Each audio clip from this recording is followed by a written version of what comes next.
Generalmente los inversionistas ángeles y capitalistas de riesgo no suelen intervenir, como dije antes, en las etapas tempranas de la compañía, sino que suelen intervenir, digamos, después de 1 hasta 3 años que la empresa ya está funcionando, tiene un nicho de mercado y por lo tanto tiene una cierta consolidación.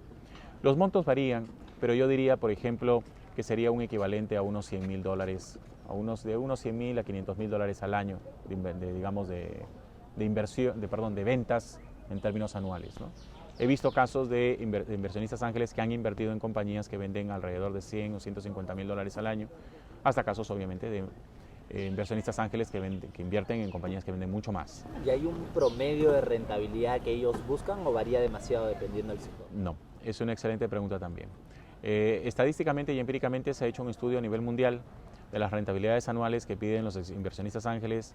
Esos están alrededor del 20 hasta el 30% anual. Nuevamente en términos de ganancias de capital, ¿eh? No es que al terminar el año, oye, mira, págame el 20-30%, no, es cuando me voy, ¿cierto? Las acciones que yo te voy a devolver de tu empresa, porque yo he sido propietario, no sé, durante 3 a 5 años, van a estar apreciadas en ese valor, ¿no? En términos anuales. Y los capitalistas de riesgo generalmente tienen una rentabilidad más alta, exigen una rentabilidad más alta del orden del 30, 40, hasta 50% al año. Hay casos de empresas que han rendido hasta el 60% al año, sobre todo en el Reino Unido. El capital de riesgo aún no es la principal herramienta de capital privado. De capital privado en la región. Correcto, no lo es. Pero sí ha estado en aumento. Está en aumento. Lo que pasa es que existen problemas para la implementación completa o plena del capital privado en América Latina. El problema está en que son empresas familiares.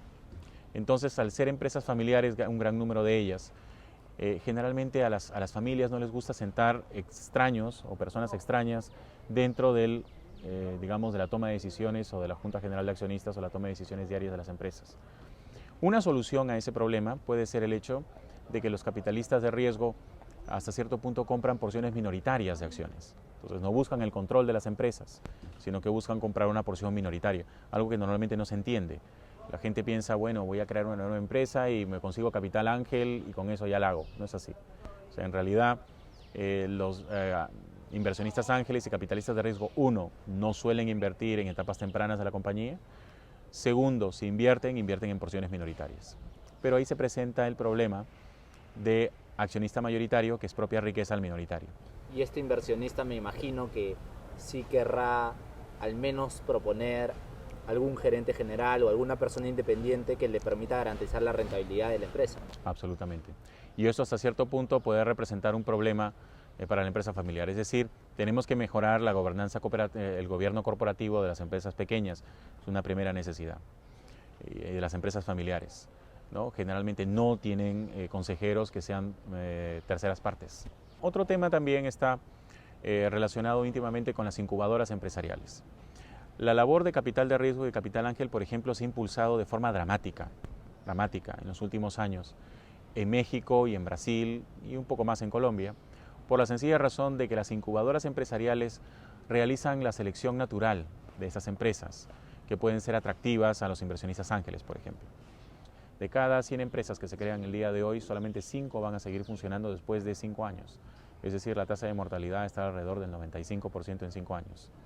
En el caso de las empresas que pasan por incubación empresarial, pueden reducir su tasa de mortalidad hasta en 70%. En el Perú, nosotros en términos de incubación empresarial estamos todavía en nuestra infancia. O sea, existen aproximadamente 17 incubadoras empresariales, pero no se les llama ni siquiera incubadoras empresariales, sino centros empresariales, la gran mayoría de ellos, donde realizan actividades de divulgación, de actividades de instrucción, pero verdaderamente y propiamente dicho, uno, no cuentan con el apoyo de fondos del gobierno, cosa que en México sí. El gobierno mexicano invierte millones de pesos para la actividad de incubación empresarial. Y segundo, su principal objetivo no es la incubación per se, sino es la divulgación del espíritu emprendedor.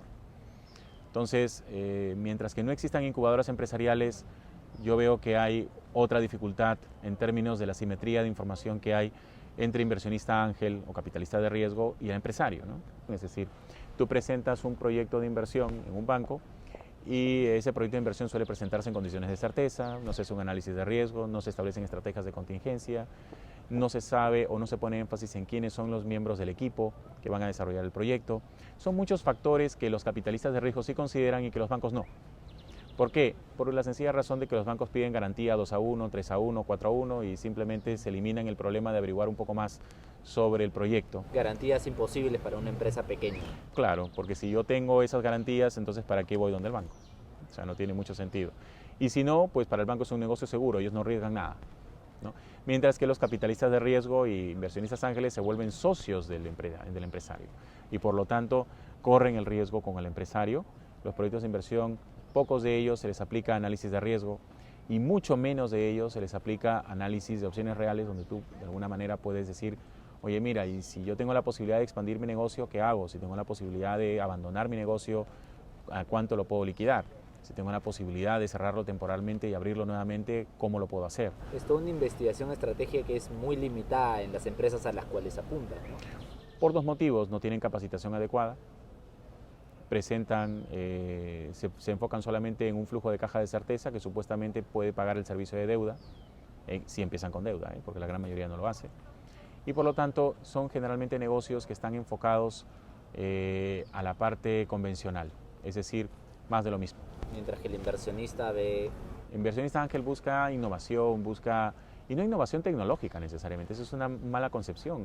Busca también, por ejemplo, innovación en modelos de negocio nuevos, que no necesariamente representen una innovación tecnológica con una inversión sustancial. Entonces, yo creo que la combinación de creatividad con una buena capacitación para poder elaborar planes de negocio con herramientas de última generación, con un enfoque estratégico más que de valoración, ¿no? Más la posibilidad de una incubadora empresarial que tenga apoyo del gobierno y que pueda catalizar de alguna manera este tipo de proyectos y presentarlos de forma atractiva a los inversionistas ángeles, entonces podría ser interesante.